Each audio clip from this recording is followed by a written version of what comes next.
Alhamdulillahi Rabbil Alameen. Wa sallallahu wa sallam ala nabiyyina Muhammad wa ala alihi wa sahbihi wa sallam. Amma ba'da, habati fil assalamu alaikum rahmatullahi wa barakatuh.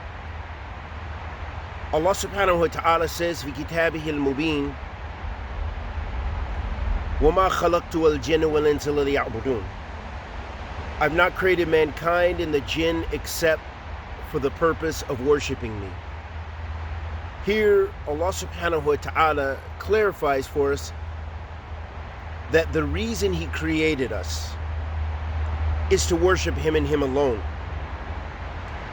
Ahabati fillah, that shows us that the servant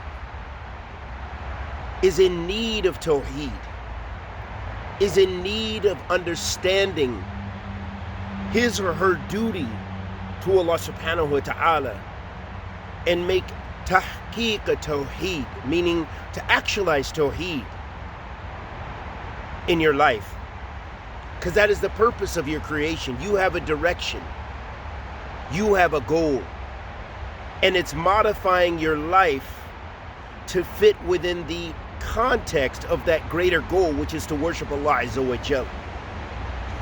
Shaykh al-Islam Shamsuddin Muhammad ibn Abi Bakr ibn al-Qayyum al-Jawziyya rahmatullahi alayhi rahmatan wasi'a, he said, know that the slaves of Allah need to worship Allah alone without associating any partners with Allah in their love for Allah, nor associating any partners in their fear of Him, nor in their hope in Him, nor in their trust upon Him, nor in their actions for Him, nor in their swearing by Him, nor in their taking an oath by Him, nor in their submission to Him, or their humility and proclaiming His greatness, nor in their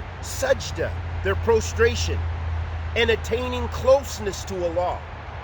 None of this is greater, not even in the body's need for its soul, nor the eye's need of light is greater than this need of worshiping Allah alone without associating any partners with Him. Rather, there is no similitude which can be measured against the need to worship Allah without partners, and this gaining closeness to Allah. Indeed, the actual reality of a slave of Allah is his heart and his soul, which Allah alone is able to rectify. There is none worthy of worship except Him. Ahabati fillah, if we look in the statement of Ibn al-Qayyim, rahmatullahi alayhi rahmatan wasi'a, we can clearly see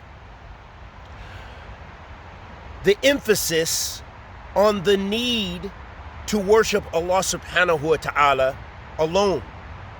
And that is Tawheed al-Uluhiyya.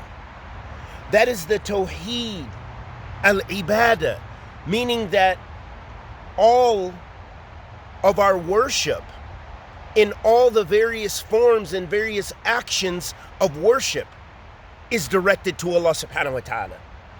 That means the ibadat qalbiyya, the worship in your heart, the trust you put in Allah subhanahu wa ta'ala, the humility and humbleness in worshiping your Lord subhanahu wa ta'ala. That also means ibadat lisaniyya, the ibadat which is on your tongue, the statements of Tawheed, uttering the shahada, making dhikr to Allah subhanahu wa ta'ala, la ilaha illallah, making the remembrance of Allah Azza wa Jal, and keeping your tongue moist with remembering Him subhanahu wa ta'ala and His divine names and attributes. ahabati fillah, that also includes the ibadat of the limbs, of the jawarih, meaning those actions of worship, for example, the prayer, the salat, for example, paying the zakat, or giving sadaqah lillah subhanahu wa ta'ala, and cleansing your wealth. All of this is worship of Allah subhanahu wa ta'ala alone. And as Ibn al-Qayyim mentions, the servant has this need. Know that the slaves of Allah need to worship Allah alone without associating partners with Allah in their love for Allah, nor associating any partners in their fear of Him.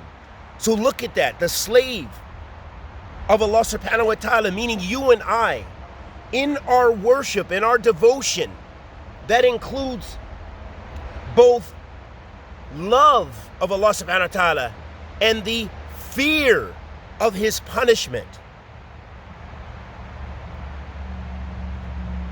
We ask Allah subhanahu wa ta'ala, the Almighty, for ikhlas, with thabat, and may Allah subhanahu wa ta'ala bless us to be of those who actualize Tawheed. Wa sallallahu wa sallam ala nabiyyina Muhammad wa ala alihi wa sahbihi wa sallam.